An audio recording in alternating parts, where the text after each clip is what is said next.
أعوذ بالله من الشيطان الرجيم. بسم الله الرحمن الرحيم.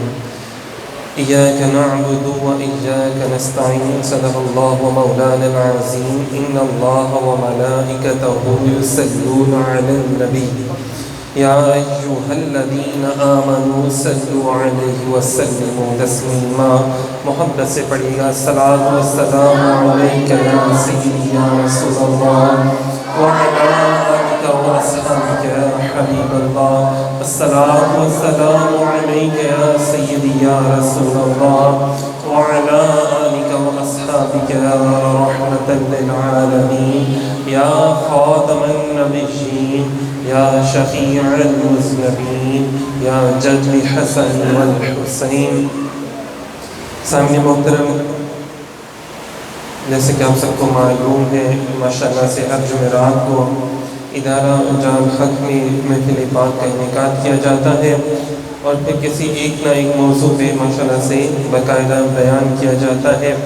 آج چونکہ لاہور میں صفی داتا گنج بخش فیض عالم رضی اللہ تعالیٰ عنہ کی عرس پاک کی تقریبات کا آغاز ہو چکا ہے، تو انشاءاللہ العزیز آج کا جو بیان ہے وہ حضور صفی داتا گنج بخش فیض عالم سرکار کی جو بڑی پیاری کتاب ہے کشف المحجوب، اس میں ایک ٹاپک ہے احسار، قربانی، تو اس حوالے سے ہم یہاں پر بیان کریں گے.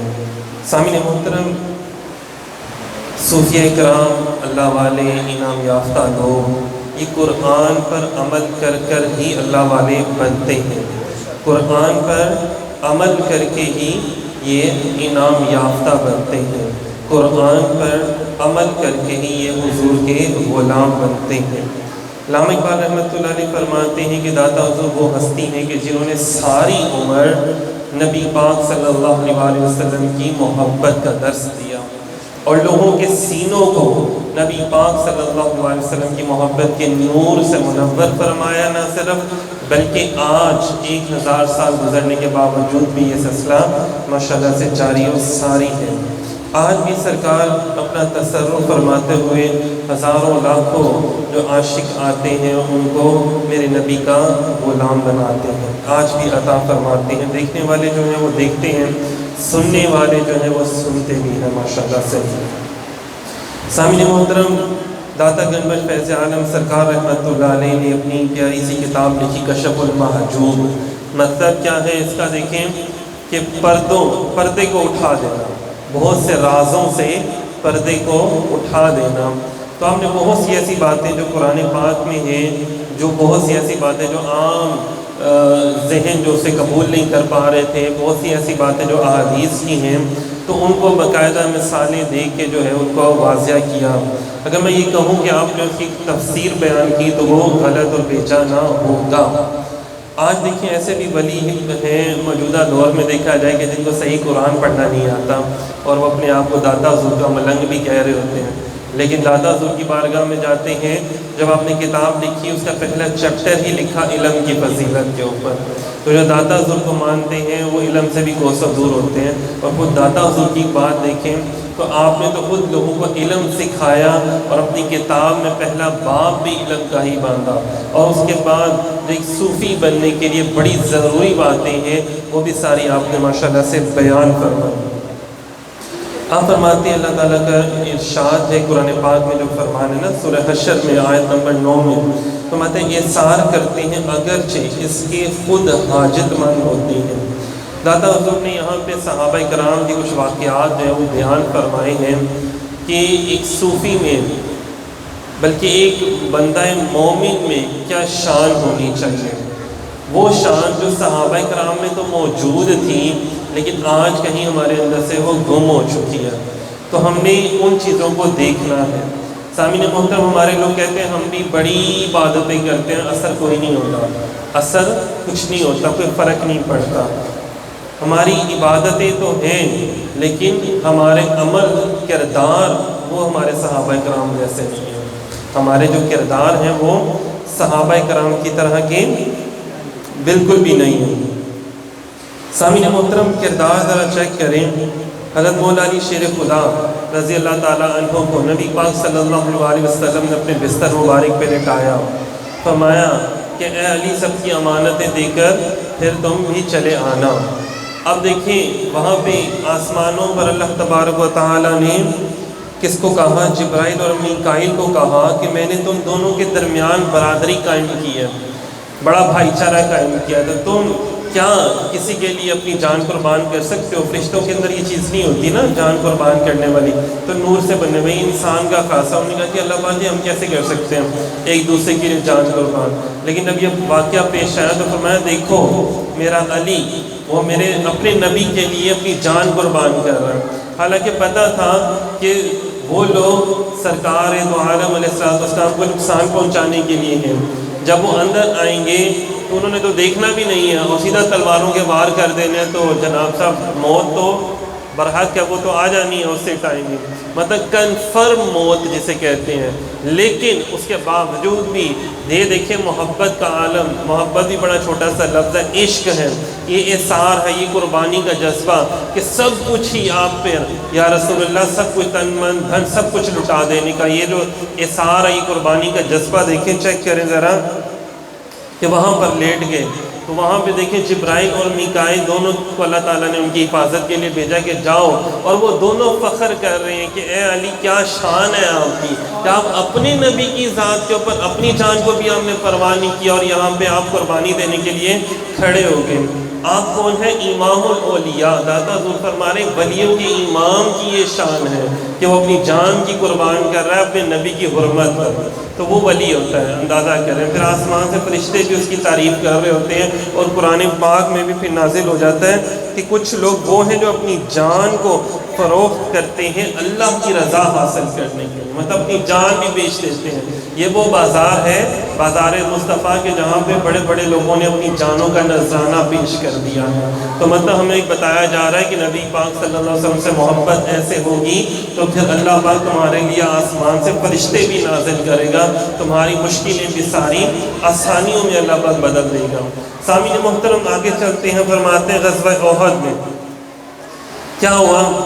غزوہ احد میں صحابیان میں سے ایک صحابیہ انہوں نے دیکھا کہ کچھ صحابہ کرام بیچارے زخمی ہیں تو ان کی طرف وہ گئی ہیں پانی پلانے کے لیے۔ ایک کے پاس تشریف لے کر گئی تو کہیں اور سے آواز آئی کرہنے کی، تو انہوں نے کہا میرا وہ بھائی ہے اس کو زیادہ ضرورت ہوگی تو آپ اس کو جا کے پیش کر دیں۔ اس کو جا کے پیش کرنے لگی ہیں پانی، تو انہوں نے کہا جی میرا ایک اور بھائی ہے وہ زخمی زیادہ ہے، کیا پتا وہ مجھ سے زیادہ زخمی ہو، آپ اس کو یہ پانی پیش کر دیں۔ کرتے کرتے 6 لوگوں کے پاس گئی، سب نے کہا کہ میرا فلاں بھائی آپ اس کو جا کے پیش کر دیں۔ کہتی کہ جب میں واپس مڑی کہ 6 کے 6 سارے شہید ہو چکے ہوئے تھے۔ سب کو پانی کی ضرورت تھی، سب کو ضرورت تھی۔ مطلب یہ ہے کہ جو آپ کو ضرورت ہے لیکن آپ اپنی ضرورت کو پیچھے کر دیتے ہیں اور اپنے مسلمان بھائی کی ضرورت کو پورا کر دیتے ہیں، تو وہ کیا ہے؟ وہ قربانی کا جذبہ ہے، جو قرآن پاک میں جس کو اللہ پاک نے فرمایا کہ وہ خود اس کے حاجت مند ہوتے ہیں، خود ان کو ضرورت ہوتی ہے لیکن اس کے باوجود بھی وہ کسی اور کو وہ چیز دے دیتے ہیں۔ ہمارے یہاں پہ کیا ہوتا ہے؟ سیلاب آیا اور بھی بڑی آفتیں آتی ہیں تو ہم کیا کرتے ہیں؟ اپنی چیز تو خیر دیتے ہی نہیں ہیں، چیز اگر دینے کا آ ہی جاتا ہے تو گھر کی سب سے پھٹی پرانی ہوئی چیز جو ہے وہ کسی کو دینا، وہ بھی بڑے احسان جتلا کے اور 10 لوگوں میں بیٹھ کے بات کرتے ہیں یار اسی تے بڑی قربانی دیتی یار اللہ، اور جناب صاحب اگر قربانی ہم اس کو سمجھیں جو ہم عید الاضحیٰ پہ دیتے ہیں تو وہ بھی ہم اپنے فریج بھر لیتے ہیں۔ تو حالانکہ حکم تو یہ ہے کہ سب کچھ بانٹ دینا، جس سے تم بہت پیار کرتے ہو وہ چیزیں بھی بانٹ دینا، نہ صرف بلکہ جس کی تم کو زیادہ ضرورت ہے، اگر وہ چیز کسی اور مسلمان بھائی کو بھی ضرورت ہے تو تم اس کو دے دیتے ہو، تو یہ سب سے بڑی افضلیت ہے۔ دیکھیں کتنی بڑی بات ہے، حضرت عبداللہ ابن عمر رضی اللہ تعالیٰ عنہ کو مچھلی بہت پسند تھی۔ دادا حضور فرماتے ہیں کہ ان کو مچھلی بہت پسند تھی، تو ان کے جو غلام تھے حضرت نافع فرماتے ہیں کہ میں ایک دن مچھلی لایا اور آپ کے سامنے لائی تو آپ کے چہرے پہ بڑی خوشی کے تاثرات دیکھے میں نے۔ اچانک کسی وقت باہر دروازے پہ کوئی سائل آ گیا اور اس نے صدا لگائی کہ میں بھوکا ہوں اور مجھے کچھ کھانے کے لیے دیجیے، تو آپ نے اپنے غلام کو حکم فرمایا کہ بھئی یہ جو مچھلی ہے یہ تم اس کو پیش کر دو۔ عرض کیا حضور یہ تو میں آپ کے لیے لایا تھا. فرمایا لیکن اب میں نے کسی اور مسلمان بھائی کی صدا سن لی ہے کہ وہ مجھ سے زیادہ حاجت مند ہے, مجھ سے زیادہ ضرورت مند ہے, تو اب یہ میرے اوپر حرام ہو گئی کہ میں وہ چیز خود کھا لوں, اپنے مسلمان بھائی کو نہ پوچھوں. تو آپ نے وہ مچھلی جو آپ کو سب سے زیادہ پسند بھی تھی, مرغوب تھی, اور کافی عرصے سے کھائی بھی نہیں تھی, لیکن جب سامنے آئی مسکرائے, اچھا لگا دل کو, لیکن جیسے کوئی سائل آ گیا اسے اس وہ ساری کی ساری اٹھا کے اس کو پیش کر دی. یہ ہے ہمیں جو بتایا جا رہا ہے کہ قربانی کا جذبہ ہمارا کیسا ہونا چاہیے. پھر دیکھیں اللہ والوں کی بات کیسے داتا حضور بیان فرماتے ہیں. داتا حضور فرماتے ہیں کہ ایک بزرگ تھے حضرت ابو الحسن نوری رحمۃ اللہ علیہ, خلوت و تنہائی میں دعا کر رہے تھے. خلوت میں نا مطلب اکیلے بیٹھ کے اللہ رب العزت کی بارگاہ میں دعا کر رہے ہیں, مناجات کر رہے ہیں کہ اے اللہ تو لوگوں کو عذاب دے گا, حالانکہ ان کو تو نے علم و قدرت اور ارادے سے پیدا کیا ہے. اگر لازمی طور پر دوزخ کو لوگوں سے بڑھنا ہے تو اس بات پر قادر ہے کہ میرے جسم کو اتنا بڑا کر دیں ساری دوزخ میں میں ہی پورا آ جاؤں, تیرا کوئی بندہ دوزخ میں نہ جا سکے, تیرا کوئی بندہ دوزخ میں ہی نہ جا سکے. اللہ اکبر. اندازہ کریں کہ اگر ایسے کرنا ہوتا تو اللہ پاک جنت کیوں بناتا, دوزخ کیوں بناتا پھر. تو وہاں پہ اندازہ کریں کہ کتنی بڑی بات ہے کہ مولا تیرا کوئی بندہ جہنم میں جا ہی نہ سکے, جہنم اتنی بھر دے, میرے جسم سے ہی بھر دے اس کو. تو قادر ہے نا, مطلق ہے, تو ایسا کر سکتا ہے. دیکھیں اللہ سے اتنی محبت کہ اللہ کے بندوں سے بھی محبت ہے. یہاں پہ یہ ہمیں دادا ضرور بتا رہے ہیں ولی وہ ہوتا ہے جو اللہ سے محبت کرتا ہے, اللہ کے بندوں سے بھی محبت کرتا ہے.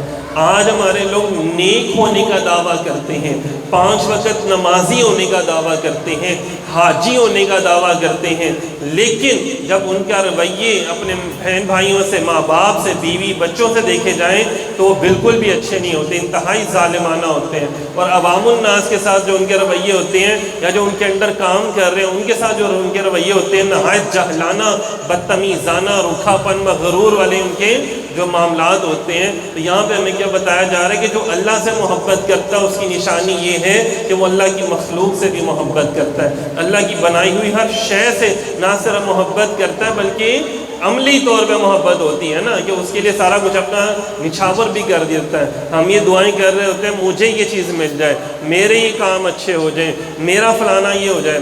اور اللہ کے ولی کیا دعا کر رہے ہیں کہ مولا میرا جسم اتنا بڑا ہو جائے کہ تیرا کوئی بھی بنایا ہوا بندہ جہنم میں نہ جا سکے. اللہ اکبر.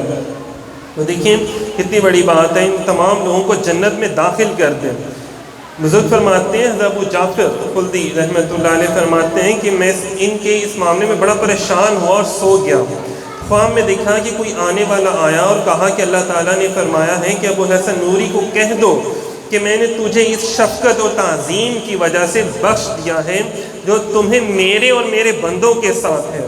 اندازہ کریں, اور اللہ نے ان کو یہ شان عطا فرمائی کہ وہ اگر اندھیرے میں بھی بیٹھتے تھے تو وہ پورا کمرہ نور سے بھر جایا کرتا تھا, وہ کمرہ پورا نور سے بھر جایا کرتا تھا. اور اللہ تعالیٰ نے صرف اس دعا کی وجہ سے ان کی بخشش فرما دی. مطلب اگر آج ہم بھی اپنے بھائی بہنوں کے لیے, دوستوں کے لیے دعائیں خیر کریں تو اللہ پاک ہماری بھی کتنی مشکلوں کو آسان فرما دے گا. یہ اللہ والے ہیں جو اپنی کتابوں میں ماشاءاللہ سے بڑی آسان کر کے ہمیں زندگی گزارنے کا طریقہ اور سلیقہ سکھاتے ہیں. دعا کرتے ہیں اللہ رب العزت مجھے, آپ کو بھی, ہم سب کو بھی حضرت علی بن عثمان حجویری المعروف داتا گنج بخش رحمۃ اللہ علیہ کی بڑی پیاری اور حکمت و دانائی سے بھرپور جو کتاب ہے کشف المحجوب, اس کو پڑھنے کی توفیق عطا فرمائے. سامعین محترم, یہ وہ کتاب ہے کہ جس کے ہر صفحے میں ایک نیا راز ہے, ہر صفحے پر آپ نے ایک نیا راز کشف المحجوب ہے نا, مطلب رازوں سے پردے اٹھائے, تو بہت سے رازوں سے بہت سے پردے آپ نے اٹھائے ہیں. اللہ رب العزت مجھے آپ کو ان سب کو ان کو پڑھنے کی اور اس پر عمل کرنے کی توفیق عطا فرمائے. بہت شکریہ, جزاک اللہ.